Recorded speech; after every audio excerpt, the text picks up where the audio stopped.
राम राम।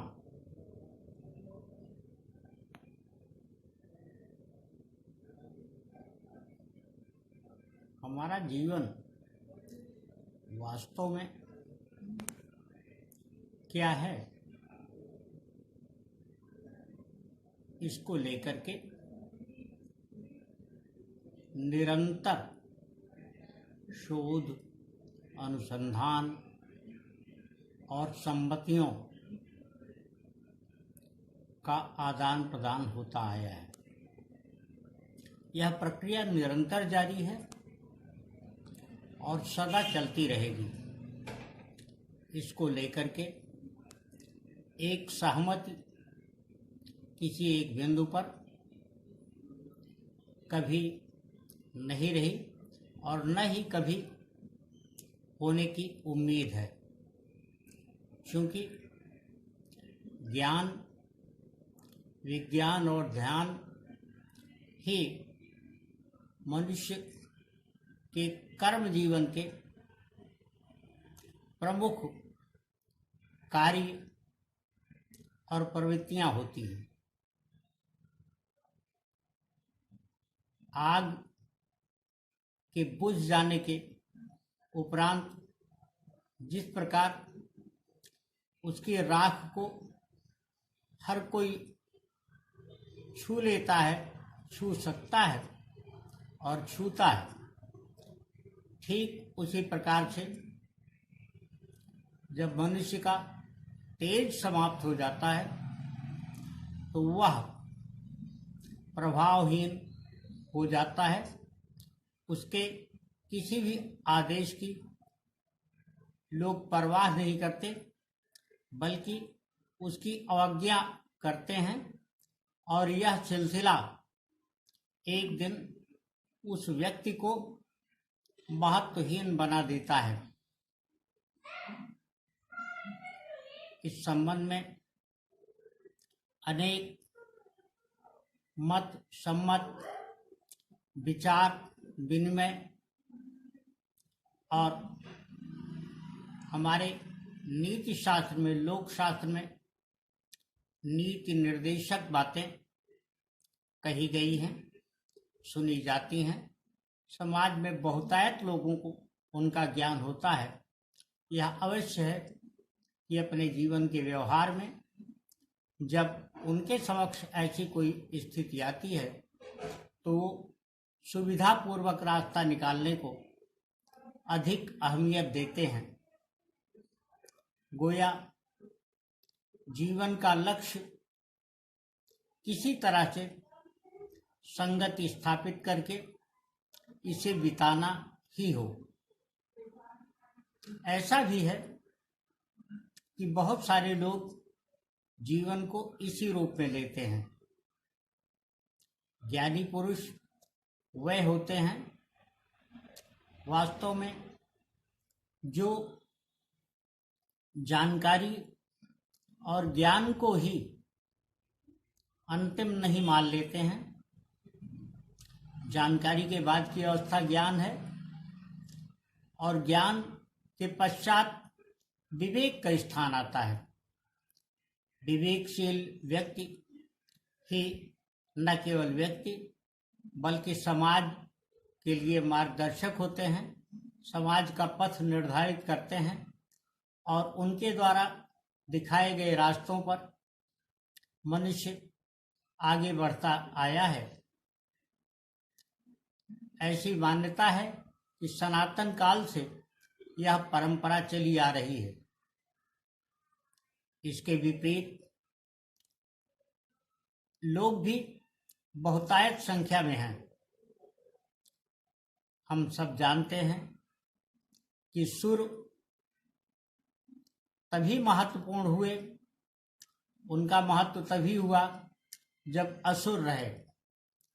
लोगों को बुराई का ज्ञान होने के पश्चात ही अच्छाई का ज्ञान आता है, या इस बात को इस प्रकार समझा जा सकता है कि अच्छाई का ज्ञान होने के उपरांत ही बुराई दूर हो पाती है।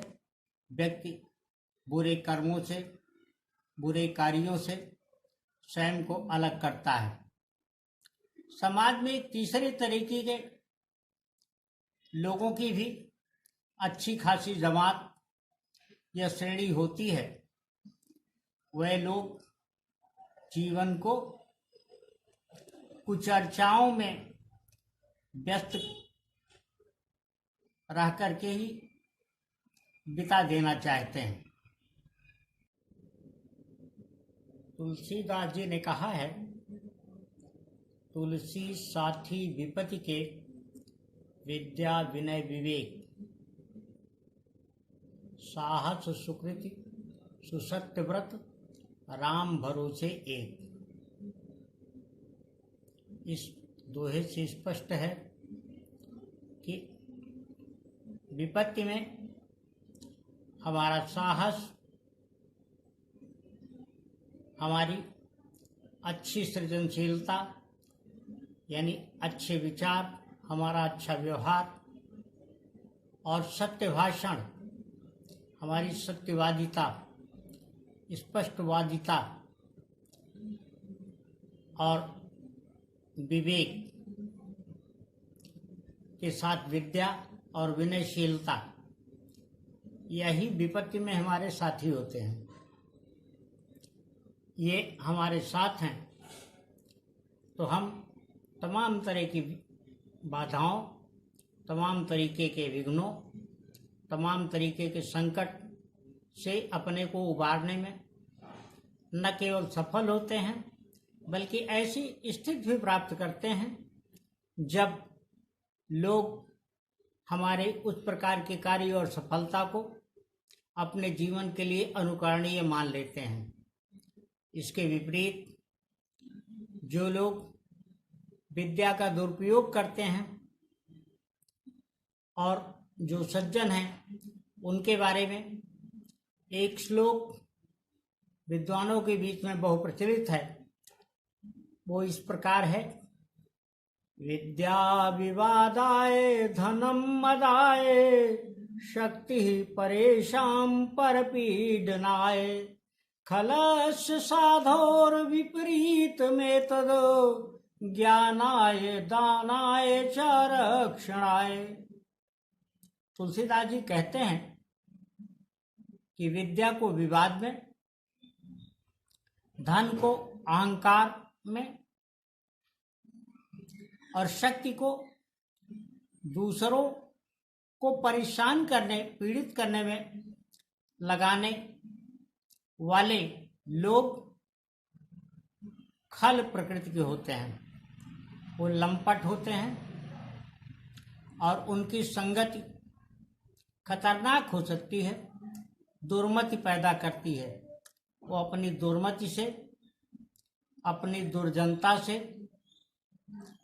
अपनी उन प्रवृत्तियों से जो दुर्व्यसन की श्रेणी में आती हैं, न केवल स्वयं को बल्कि समाज को भी बहुत बड़ा नुकसान पहुंचाते हैं। इसके ठीक विपरीत जो ज्ञानी हैं, जो ध्यानी हैं और जो रक्षक वृत्ति के लोग होते हैं, यही विद्याएं, यही गुण उनकी शक्ति बन जाते हैं और वह उससे न केवल स्वयं की रक्षा करते हैं बल्कि संपूर्ण समाज की रक्षा करते हुए उनके लिए आदर्श बनते हैं। इसलिए यह ध्यान में रखे जाने की आवश्यकता है कि हमेशा हमें उन प्रवृत्तियों को अपनाना चाहिए जो न केवल स्वयं के लिए शांति और सुख के साथ संतोष बल्कि दूसरों के लिए भी सत्प्रेरणा का कार्य कर सकें। इसी में जीवन की सार्थकता है और इसी में जीवन को प्रवृत्त रखने से ही हमें मोह से मुक्ति और इस जीवन से भी मुक्ति मिल सकती है, मोक्ष मिल सकता है। कदाचित मोक्ष वही है जिसमें जीवन तृप्त हो सके और किसी भी प्रकार का असंतोष जीवन के अंत में न हो। एक दिन सभी की आत्मा जब इस शरीर का परित्याग करती है तो उस समय यह मन में अगर बात हो कि मैं जीवन में बड़े अच्छे ढंग से वह सब कुछ प्राप्त कर सका जिससे आज हमें संतोष है, तो यही मोक्ष का द्वार है और यही कदाचित जीवन का अभीष्ट है। यद्यपि ऐसा अवश्य है कि कोई भी ऐसा एक मत नहीं है, विचार का कोई ऐसा बिंदु नहीं है जिस पर संसार में सभी जगह एक मत स्थिति हो, सबकी एक मति हो, यानी सम्मति हो।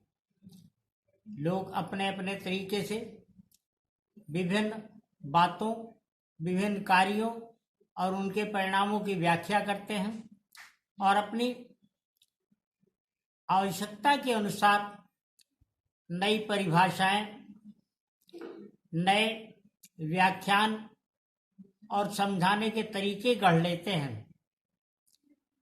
जीवन के बारे में भी अनेक तरह की मान्यताएं हैं और जो लोग जिन भी मान्यता में जीना चाहें, मेरा अपना आग्रह सिर्फ ये है कि हम सद्प्रवृत्ति रखते हैं, सद्प्रवृत्त होना चाहते हैं। यह ध्यान में रख करके कि जब हम अच्छा करने की ओर प्रवृत्त होंगे, इसके पूर्व हमें अपने मन में बहुत अच्छे ढंग से अभिठा लेना होगा कि बुराई क्या है, बुरे लोग कौन हैं। लेकिन बुराई और बुरे लोगों पर चर्चा करते हुए जीवन को व्यतीत करने से बेहतर है कि हम हमेशा अच्छा करें, अच्छे कार्यों में प्रवृत्त रहें और अच्छी अवधारणाएं विकसित करने में अपना समय बिताएं। यही जीवन की सर्वश्रेष्ठ सार्थकता होगी। राम राम।